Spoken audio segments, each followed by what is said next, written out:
Purnamaichayaniputra. Purnamaichayaniputra takes his name from a combination of his father's name Purna, meaning full, and from his mother Maichayani, which means compassionate woman. Putra means son. Among the Buddha's disciples, he was the foremost expounder of the Dharma. Just as he was born, an auspicious rain of jewels fell from the heavens upon his house. Saputi. Saputi's name means empty born because when he was born, the family treasuries were discovered to be empty. His father consulted a diviner who told him this was an extremely auspicious sign, and so he was also known as good and auspicious. Then, exactly 7 days after he was born, the wealth reappeared in the treasuries and he became known as good appearance. Ananda. Ananda was the Buddha's first cousin and his attendant. He also compiled and edited the Sutras.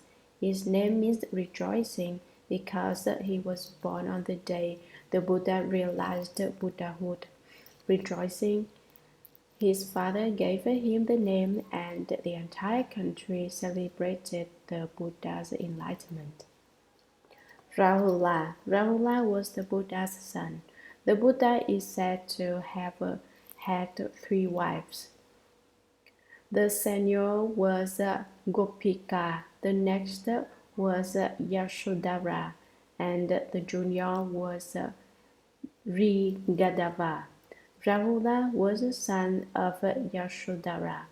When he was born, the members of the Shakyan clan from which the Buddha came were outraged because the Buddha had already left home for 6 years. They all said, "She's certainly been up to no good.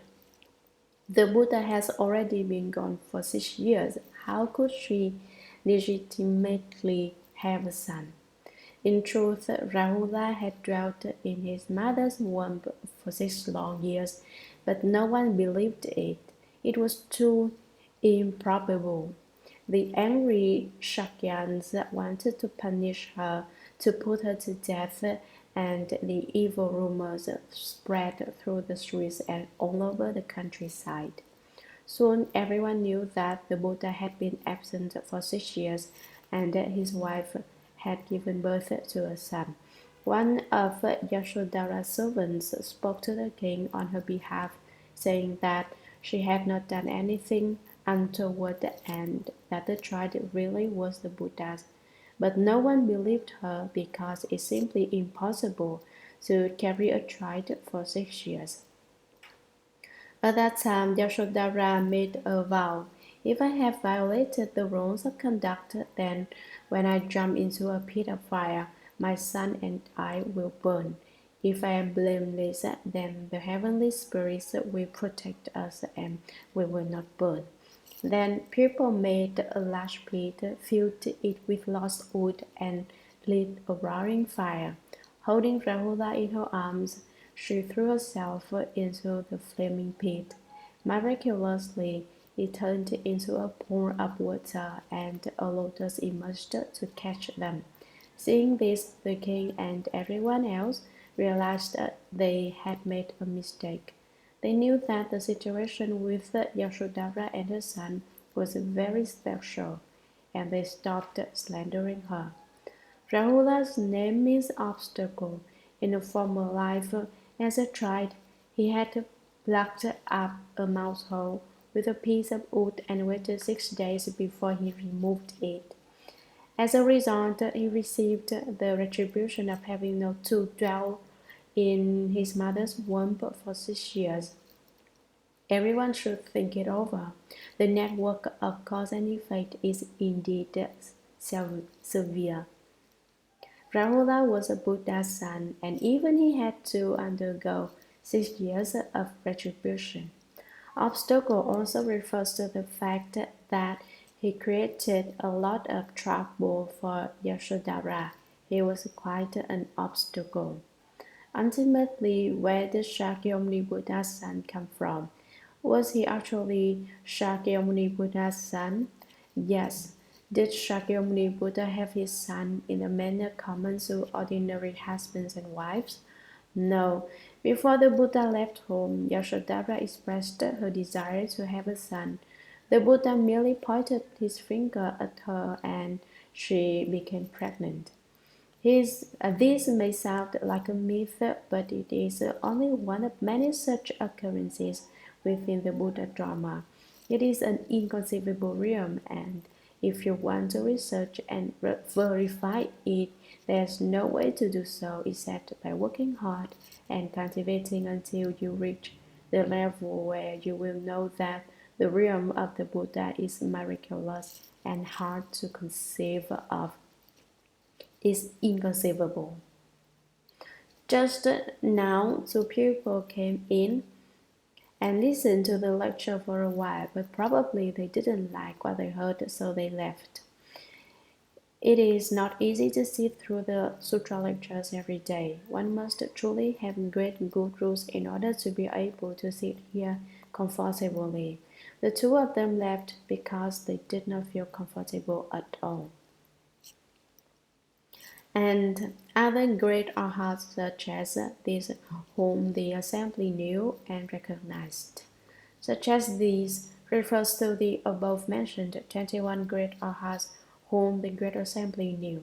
Knew means that in their hearts they understood them. Recognized means that they had seen them with their own eyes. To understand by means of the mind and eyes is called know and recognize. In Chinese, the phrase know and recognize also means sense. Those with a good sense have wisdom. However, you can look at it from the opposite angle. If you can truly be without sense, that is genuine wisdom. If you can truly be without sense, then you can also be without thought or schemes. Without thought or schemes, your own inherent wisdom will certainly manifest, and this is your genuine sense and wisdom. So, in explaining doctrines, you must explain the opposite angles as well as the doctrines themselves. Thus, these great arhats were known and recognized by the assembly. Great arhats are not small arhats. In Hong Kong, there is someone nicknamed Little Arhat. He's a little monk and he goes around laughing and joking from morning until night. He's very innocent and he won't accept any offerings from people at all. If he does accept something, he immediately gives it away to someone else. So everyone calls him the Little Arhat. Great arhats accept offerings from men and gods according to the meaning of their name. Once worthy of offering, they have also slain the thieves and undergo no more birth. As I previously mentioned, not only have they slain the thieves, they have slain the non-thieves as well. But that really sounds unreasonable to me, you say. What makes you think the great arhats are reasonable? They have spiritual powers and transformations. If you want to reason with them, it simply can't be done. They have also slain the non-thieves at the arhat level. What are not taken to be thieves at the bodhisattva level are still seen as thieves, and so they must kill the non-thieves. In going from the small vehicle to the great vehicle, the non-thieves must also be slain. Sutra. Moreover, there were those with further study and those beyond study, 2,000 in all. There was the Bhikshuni Mahaprajapati with her retinue of 6,000, and Rahula's mother, Bhikshuni Yashodhara, also with her retinue. Commentary. Moreover, there were those with further study and those beyond study, 2,000 in all. Not only were there great arhats present, but there were 2,000 of those with further study and those beyond study. The position of those with further study is that previous to the attainment of the fourth fruit of arhatship, they still have more to learn. The position beyond study is the fourth level of arhatship. Altogether, there were 2,000 of them. They represent the 10 suchnesses, which will be discussed later. To simply name them, they are the suchness of the marks, the suchness of the nature, the suchness of the substance, the suchness of the power, the suchness of the functions, the suchness of the cause, the suchness of the conditions, the suchness of the effect, the suchness of retribution, and the suchness of the ultimate equality of the beginning and end. Each of the 10 suchnesses divides into 10, making 100 suchnesses. Each of those 100 suchnesses divides into 10, again, making 1,000 suchnesses. Thus, the use of the word thousand, 2,000 in all. There was a Bhikshuni Mahaprajapati with a retinue of 6,000. Maha means great.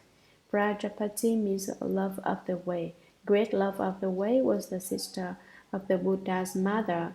7 days after the Buddha was born, his mother died and was reborn in the Chandrachimsha heaven. Her sister Mahaprajapati raised the Buddha as her own. Not only did she do so for Shakyamuni Buddha, but she was the aunt, the foster mother of 1,000 Buddhas. With a retinue of 6,000 refers to her relatives, friends, and such. And Rahula's mother, Bhikshuni Yashodhara, also with a retinue. The Buddha's wife, Yashodhara, later left the home life as the Buddha's disciple to become a Bhikshuni. A Bhikshuni is a woman who has left home. The word also has the same 3 meanings as the word Bhikshu, that is, a mendicant, a frightener of Mara, and a destroyer of evil. With a retinue refers also to a great many people, all assembled at the speaking of the Dharma Sutra. There were 80,000 bodhisattvas, mahasattvas, all irreversibly established in Anusara Samyak Sambuddhi. All had obtained dharani and the eloquence of delight in speech, and turned the irreversible will of the Dharma. They had made offerings to the needless hundreds of thousands of Buddhas, and in the presence of those Buddhas had planted the roots of merit virtues. They were constantly receiving those Buddhas' praise. They cultivated themselves in compassion and were well able to answer the wisdom of the Buddhas. They had penetrated the great wisdom and arrived at the other shore. Their reputations extended throughout limitless world realms, and they were able to cross over countless hundreds of thousands of living beings. Commentary: there were 80,000 bodhisattvas, mahasattvas. Bodhisattvas enlightened living beings. Mahasattvas are great bodhisattvas with 7 qualities discussed below. Bodhi means enlightenment and sattva means being. A bodhisattva is an enlightened being who enlightens other sentient beings. Bodhisattvas are also known as living beings who have great hearts for the way. They are also living beings, but they have great large hearts for the way. They are also called beginning nines. Mahasattvas are the great bodhisattvas. The mahasattvas have 7 qualities of greatness. 1. They are complete with great rules. Their extremely deep foundation is a kind of greatness. They are great in that they have, as the sutra text states, planted the rules of merit virtues For many lives and throughout many eons, they have sent down and nurtured rules of goodness, which are now extremely deep. Good rules are called rules of virtue, and they are the basis of moral virtue. They have sent down the roots of the virtuous nature. How many of them? A limitless and boundless number. A myriad indicates their great quantity. As the Vajra Sutra says, you should know that such people will have planted gurus with not just one Buddha, two Buddhas, three, four, five Buddhas, but will have planted gurus with measureless millions of Buddhas. The Mahasattvas have planted their gurus of virtue in the presence of as many Buddhas as there are grains of sand in limitless, boundless thousands of millions of Ganges rivers. So they are complete with great roots. 2. They possess great wisdom. Where did they acquire this great wisdom? It came as a result of having brought forth the great Bodhi heart. Bringing forth the great Bodhi heart, they resolved to cross over all living beings. However, although they cross over all living beings, they do not become attached to the mark of having crossed them over. As the Vajra Sutra also says, all bodhisattvas, mahasattvas should subdue their hearts with a vow. I must cause all living beings, those born from eggs, those born from worms, those born from moisture, those born from by transformation, those with form, those without form, those with thought, those without thought, those not completely with thought and not completely without thought, to enter nirvana without the residue and be taken across to extinction. Yet of the immeasurable boundless numbers of living beings thus taken across to extinction, there is actually no living beings taken across to extinction. Although the Buddha saves countless living beings, in actuality there are no beings that he saves. Living beings save themselves. This is called crossing over living beings but not attaching to the marker of doing so. Mahasattvas are not like us ordinary people who do a good deed and then say, I have caused a certain number of people to live the wrong life, or I have caused a certain number of people to believe in Buddhism. So and so is one I saved. So and so is one I convinced to believe in the Buddha Dharma. So and so is one I introduced to the Buddha Dharma. Ordinary people are attached to so many marks. Why? Because they are deluded. If they had great wisdom, they would have no attachment to marks. Bodhisattvas should separate from all marks, and then they may attain Anuttara Samyak Sambodhi. If one does not separate from all marks, one is not a bodhisattva. Mahasattvas have great wisdom. 3. The third quality of the Mahasattva is they believe in the great Dharma. What is the great Dharma? The great Dharma is the Dharma of the great vehicle. You must believe in the Dharma draws of the great vehicle. You must deeply believe in prana. You must deeply believe in cause and effect, and you must deeply believe in the Dharma draw of the great vehicle's real mark. You need a heart of such great belief, because the Buddha Dharma is as vast as the sea and can only be entered by means of faith. Without faith, although the Buddha Dharma is vast, you will not be crossed over by means of it. Why? Because you have no faith. So he says, faith is a source of the way and the mother of merit and virtue, because it nourishes all good rules. Where do good rules come from? They come from faith. They grow out of the heart of faith. Faith is the mother of the merit and virtue which you cultivate. Therefore, belief in the great Dharma is a third quality of a Mahasattva. Great Bodhisattvas believe in all the great Dharmas. They have faith in the supreme wonderful Dharma. They believe especially deeply in the wonderful Dharma Lotus Flower Sutra. Thus, they believe in the great Dharma.